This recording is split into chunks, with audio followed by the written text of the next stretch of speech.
everyone. Welcome to another episode of the English Leap podcast. I'm Erin, your host today. And I'm Evan, your co-host. Together, we're here to make your English learning journey not only easy, but also fun. Today, we're tackling a debate as old as time itself. City life versus country life. Exactly. Are you someone who thrives on the hustle and bustle of the city? Or do you dream of a quiet life surrounded by nature? That's what we're going to dive into today. I'm standing tall for city life, with all its glitz, glamour, and 24/7 convenience. And I'm here waving the flag for the countryside, the peace, the quiet, the beauty of nature. Who needs bright lights when you have stars? Stars are great, Evan, but they don't deliver pizza at midnight. I mean, come on, Evan. Cities have everything: entertainment, jobs, food, and convenience. You can't argue with that. We'll see about that, Erin. Fresh air, wide open spaces, and no traffic jams. The countryside has its perks too. Stick around, listeners, because this is going to be a fun and maybe slightly competitive discussion. But hey, let's not give away too much just yet. Listeners, grab your tea, coffee, or fresh farm milk. This one's going to be fun and full of surprises. Let's start with this. Have you ever wondered where you'd be happier? Would you choose the fast pace and endless opportunities of the city, or the calm and community spirit of the countryside? Great question. And honestly, I've wondered about this myself. When I was in college, I visited a friend in a small village. At first, it felt magical. The fresh air, the quiet. But by day 3, I was bored out of my mind. I missed the noise, the energy, and most importantly, my favorite coffee shop. I can understand that. But I had the opposite experience. I spent a month in New York City once. Don't get me wrong, it was exciting. But after a while, the constant noise, crowded streets, and lack of personal space started to get to me. I found myself longing for a quiet walk in the woods back home. What about you, listeners? Have you ever felt like you're living in the wrong place? Or maybe you've thought about switching it up, leaving the city for the countryside, or vice versa. Let us know after the episode.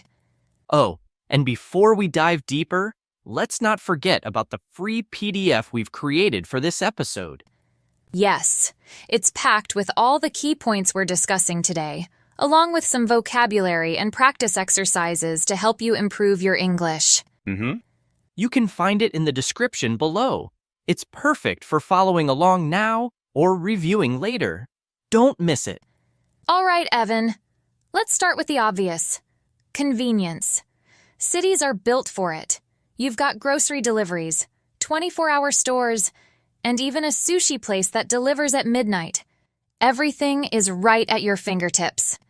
True, cities are convenient, but that convenience comes at a cost. Higher rent, endless spending temptations, and delivery fees. In the countryside, you grow your own food. It's fresh, organic, and free. Free, huh? If you don't count the time spent planting, weeding, and harvesting. Not everyone's cut out for farm life, Evan. I've killed every houseplant I've ever owned. Haha, fair enough. But countryside living teaches you resilience. You learn to fix things, grow food, and live sustainably.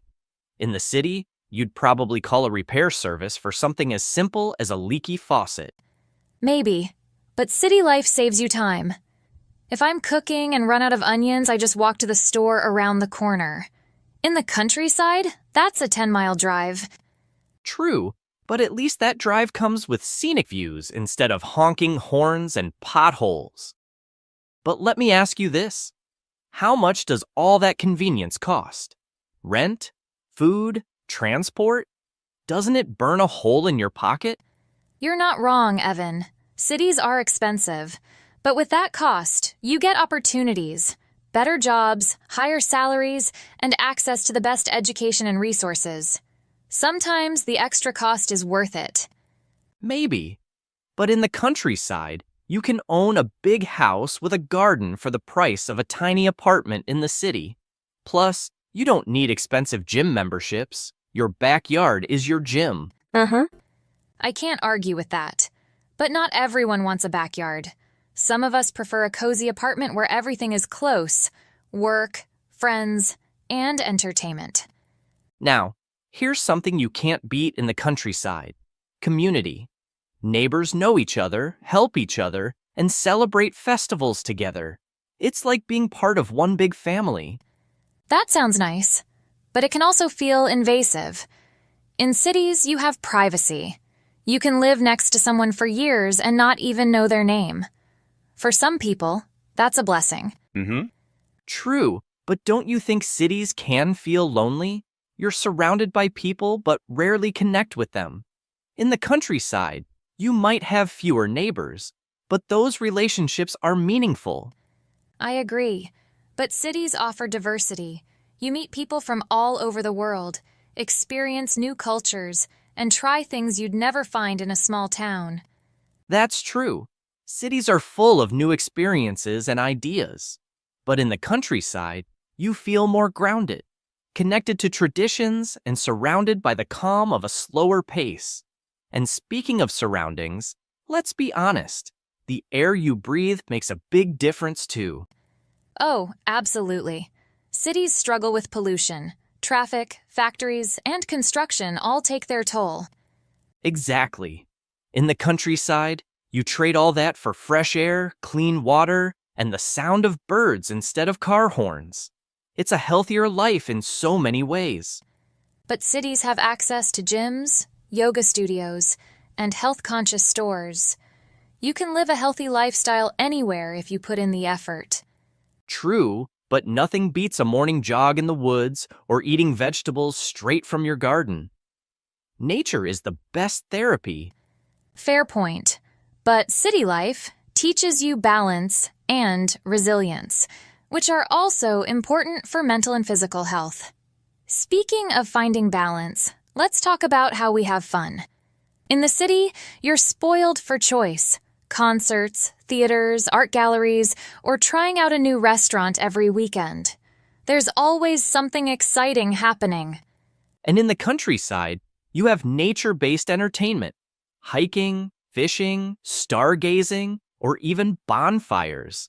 Fun doesn't always require a ticket. True, but how many times can you go hiking before it feels repetitive? In the city, there's always something new. Haha, fair. But have you ever spent a night around a bonfire, sharing stories with friends under the stars? That kind of fun is priceless. What about healthcare? Cities have the best hospitals, specialists, and emergency services. True, but countryside living promotes health in the first place. Fresh air, organic food, and less stress mean fewer doctor visits. Still, emergencies happen. Having quick access to top-notch medical care can be a lifesaver. Agreed. But let's not forget, city living comes with constant stress. Deadlines, traffic, and noise. In the countryside, you wake up to birds chirping, not honking horns. Okay, Evan, let's talk about family life. I've heard the countryside is ideal for raising kids. What's your take? Absolutely. Kids get to grow up with open spaces, fresh air, and a strong sense of community. They learn practical skills and values from an early age. That's great, but what about education? Cities have the best schools, extracurricular programs, and access to technology. Kids in the countryside might miss out on those advantages. True, but countryside schools focus on life skills: gardening, teamwork, and problem solving. Kids grow up grounded and resourceful. Fair enough. But for teenagers or young adults, cities open so many doors: clubs, internships, and networking opportunities that can set them up for success. I get that. But cities also come with their challenges: social pressures, materialism, and constant competition. In the countryside, kids can focus on simpler, more meaningful things without so many distractions. And speaking of meaningful things, let's talk about how we care for the environment. Countryside living naturally promotes sustainability. People grow their own food, use renewable energy like solar panels, and recycle effectively. It's a way of life that works in harmony with the planet. I agree, Evan. but cities are catching up. Rooftop gardens, urban farms, and energy-efficient buildings are becoming more common. Innovation happens in cities, and that's crucial for sustainability too. True, but cities still generate far more waste. In the countryside, people tend to live with less. They reuse and repurpose items, which naturally reduces how much they consume. That's a great point, Evan. But let's not forget that cities are where green technology is born. Electric vehicles, solar power grids, and smarter public transport systems. It's not perfect, but it's a two-way street between consumption and innovation. Now, speaking of innovation, let's talk about technology and connectivity. Cities have faster internet, tech hubs, and services like online shopping that make life so efficient and convenient. I won't argue with that, but being always connected has its downsides. In the countryside, people get a chance to step away from screens and focus on real, face-to-face interactions. That balance can feel refreshing. That sounds nice, but let's be real. If the Wi-Fi goes down in the countryside, people panic just as much.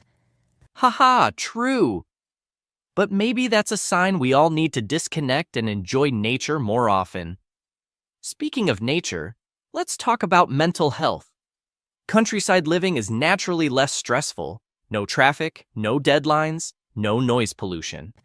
That's wonderful, but isn't there a risk of isolation? Being far from friends and opportunities can make people feel lonely. Cities offer social activities that create a sense of belonging. True, but cities can also feel isolating. You're surrounded by people, yet meaningful connections can be hard to find. That's a good point. I guess both lifestyles depend on how you balance your social and personal needs. And let's not forget entertainment. Cities are full of options. Live concerts, theaters, art galleries, and sports events. And in the countryside, you have hiking, fishing, and bonfires under the stars. Fun doesn't have to cost money, Erin. True, but city entertainment never gets old. There's always something new to explore. Sure, but nothing compares to the peace of a quiet night surrounded by nature. That's the kind of entertainment that feeds your soul. Wow, Evan, what a conversation. I think we've given our listeners plenty to think about, and plenty of reasons to laugh along the way. Absolutely. I feel like I've made a strong case for the countryside, but you brought up some solid points for city life too. And while we might not agree on everything, I think we can both agree on one thing.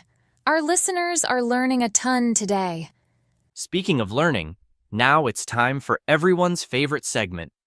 Erin, should we call her in? Of course. Listeners, it's time for Charlotte, our vocabulary expert, to break down some key phrases from today's episode. Charlotte, over to you. Hi, everyone. I'm Charlotte, and I'm here to help you understand and practice some of the key phrases from today's lively discussion. Let's dive right in. Convenience. Meaning, the state of being easy or practical to use. Example, having a washing machine at home adds great convenience to doing laundry. Self-reliant. Meaning, able to do things for yourself without needing help from others. Example, after moving to a new city, she became self-reliant by learning to cook and fix small things in her apartment. Spoiled for choice. Meaning, to have so many options that it's difficult to choose. Example, when I went to the ice cream shop, I was spoiled for choice. There were over 50 flavors. Burn a hole in the pocket. Meaning, to spend a lot of money, often more than you should. Example, buying those designer shoes is going to burn a hole in your pocket. You should probably wait for a sale. Cost of living. Meaning, the amount of money needed to cover basic expenses like housing, food, and transportation.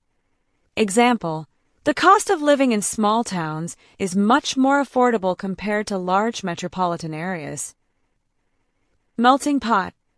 Meaning, a place where different cultures, ideas, and people mix together. Example, The university campus is a melting pot of students from over 30 countries, making it a vibrant place to study. Sustainability, meaning practices that do not harm the environment and can be continued long-term. Example: installing solar panels on rooftops is a step towards sustainability in urban areas. Stress factor, meaning something that causes mental or emotional strain. Example: meeting deadlines at work is a major stress factor for many employees. Therapeutic, meaning healing or calming for the mind and body. Example: listening to soft piano music after a hectic day can be incredibly therapeutic. Reuse and repurpose, meaning to use something again or give it a new function instead of discarding it. Example: she reused old jars as flower vases and repurposed wooden crates into bookshelves. Now, here's your challenge. Try using at least 2 of these words or phrases in your own sentences. Write them down, or even better, say them out loud. Practice makes perfect. Thank you, Charlotte. That was so helpful. Yes, those phrases are spot on for this topic. Listeners, make sure to review the PDF for more examples and exercises to practice these words. Well, that's a wrap for today's episode of the English Leap podcast. We've covered so much ground, from the buzz of city life to the calm of the countryside. Absolutely.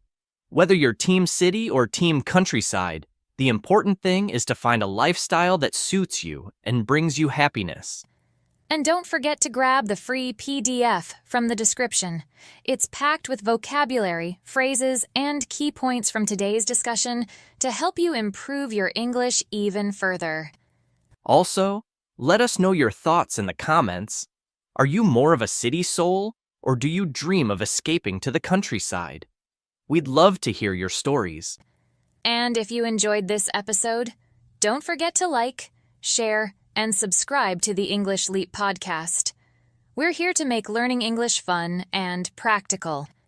Until next time, keep practicing, stay curious, and remember, it's your journey to fluent English, and we're here with you every step of the way.